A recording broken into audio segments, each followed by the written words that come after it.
Welcome Sagittarius to your in-depth monthly horoscope for November 2024 for the Ascendant, the Sun or the Moon. Please see beneath this video to view your year 2025 Zodiac forecast. You can also order your personal forecast for next year now, get the rest of this year free, and also your life roadmap report and 30% off. Please see below for that too. On the screen now, I'm showing your event chart right at the start of the month.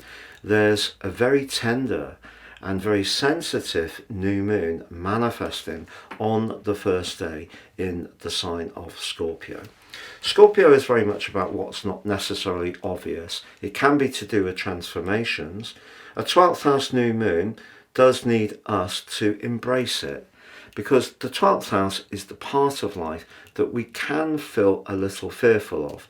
Psychology, our subconscious, maybe to do with the parts of life that we're even a little fearful about.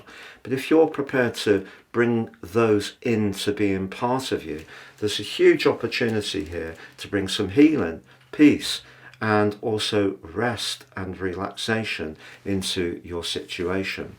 Now that new moon forges a quincunx with the North Node, the point of destiny, but that's in a glorious location for you still, the 5th house. Very much to do with creativity, but also can be to do with romance. If there is someone who's creeping up on your senses and you're single, be guided by your sixth sense. That's what that new moon's asking you to do. Tune in to your psychic antenna. Don't ignore any inner hunches. And whether it is demonstrating your flair or artistry or talents, or it is in terms of your social situation, let those instincts guide you, and then you'll be working that new moon into your situation in the best way possible. Now also at the start of the month, Mercury is about to join your sign, but it is in an opposition with Uranus. It could therefore be that you feel a little bit restless, or even dare I say agitated right at the start of this month. But once Mercury moves into your sign on the 2nd, that can ease. And just be aware that Venus, the planet of attraction, is in your sign at the start of the month. Now it is forging a broad square with Saturn. It's possible that you're going to want to give your personal appearance some kind of upgrade. Now, it could be if you're a dedicated follower of fashion, you just need a few new pieces in your wardrobe to give your sense of well-being and allure a lift. But when it comes to someone you're attracted to, just again with Saturn in your 4th house, a bit like the new moon in your 12th house, guided by how it feels. But Mercury moving to join up with Venus in your sign is an opportunity to think about your individual talents and dive deep with the spiritual resources of that 12th house to pull into the open any hidden or unused talents that perhaps have lain dormant. So really exciting stuff. But at the start of this month and peaking on the 3rd, we do have an opposition between Mars and Pluto. Now these are the two rulers of Scorpio, so this amps up the scorpionic energy. Now for you, this opposition goes across your 2nd and 8th houses. If there is someone on your celestial radar that you're finding very hard to ignore, you could find yourself propelled towards them in some kind of intense but irresistible way. It's an aspect which can create a lot of desire. Equally, if there is an item that calls out to you, you could find yourself more impulsive about splashing out on it. But just be aware that the opposition between Mars and Pluto can create a lot of politics.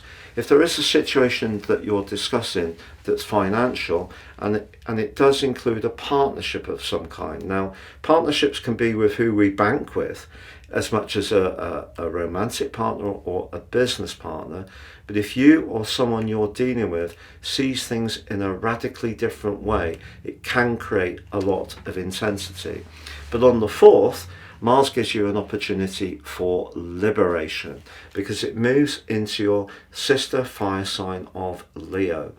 Now through to Christmas, you can end this year wanting to be a lot more adventurous. Now it just so happens that Mars does go into a retrograde in December, so enjoy this initial period. It is still going to be broadly opposite Pluto through to the 13th, so everyday money can feed into a desire to be more escapist or independent or adventurous. So if you are feeling that you want to be a bit more gung-ho with your money, just be aware that that could have some implications. But on the 7th, Mercury in your sign goes into its pre-retrograde shadow, preparing for the retrograde which begins on the 26th. Now, we've seen over the last couple of years lots of Mercury retrogrades in Sagittarius, which can tend to affect distribution, particularly in terms of the food chain, but also in terms of transport and long haul journeys. So if you are wanting to travel any time during this month, it will be important to meticulously plan it. Obviously, none of us completely can control things like industrial disputes that affect ports and airports, but what we can do is make sure that we plan our contingencies. However, on the 11th of this month, Venus makes its way out of your sign and into Capricorn. I think you can enjoy some genuine financial fortune at this time. But just at the same time, Mercury in Sagittarius does square up with Saturn. So even if you're trying to do something new and fresh, your home or emotional circumstances may still have a bearing on your freedom of action. But Venus moving into Capricorn is certainly something to savour. If you have found that finances have been somewhat traumatic since 2008, since Pluto moved into Capricorn, you have an opportunity to see how far you've come in the week from the 11th. If you've really applied yourself, gone with all the changes that Pluto has really instigated for you, you can see some genuine improvement. That could be around a property matter on the 15th, as Saturn goes direct. That long retrograde in your 4th house may have meant that your emotional life has felt muted, difficult, rather restrained in some way, perhaps through no fault of your own. It may be your physical place where you live, maybe it's the people you share with, maybe it's the lack of space, or perhaps you're living somewhere that doesn't work for you in terms of the environment. But Saturn going direct is very welcome. But on the 15th, the other influence that's been so powerful for you since 2019 is Uranus in your 6th house. Lots of changes around work and routines, which may have felt very disruptive. So the full moon, which occurs on that day, suggests there could be more to come over the next couple of weeks. But if you're someone who's very visionary, which Sagittarians often can be, particularly around technology, you could get a chance to go for a job which can be really good for you, but it may mean overcoming any inner self-doubts or confidence issues that perhaps have been manifested by that Scorpio new moon. But on the 19th, Pluto returns to Aquarius for the 3rd time. It's going to link to the Sun's arrival in your sign on the 21st in a sextile. That's fantastic. But just before the Sun reaches you, it is in a direct opposition with Uranus. So if you aren't feeling very happy around your work, you could feel particularly affected, and life can feel very, perhaps even all the way to chaotic for the week before the Sun's move. But once it does move, despite Mercury's retrograde on the 26th, things can really start to make sense for you. You have entered a new epoch. Pluto's not going back into Capricorn in our lifetime. It's going to be with you through Aquarius, which is your sector of everyday thoughts and communication, through to 2043 and 44. So it's an exciting window of opportunity. Pluto in Aquarius works much better for you than Pluto in Capricorn, because Aquarius and Sagittarius energy is sextile, but also you share a love of freedom. Also, you can both be very progressive signs, so you're much more instinctively aligned. fire and air work well together. The air oxygenates your inner flame, so you can find yourself, despite Mercury's retrograde at the end of this month, really rediscovering your joie de vivre.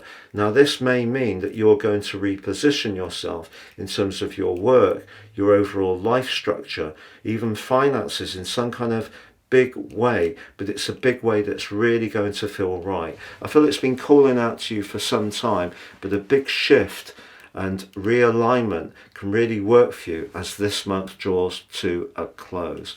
It's been a pleasure being with you, Sagittarius. Have a great November, and please do check out your year 2025 deep dive video forecast by seeing the link beneath this video.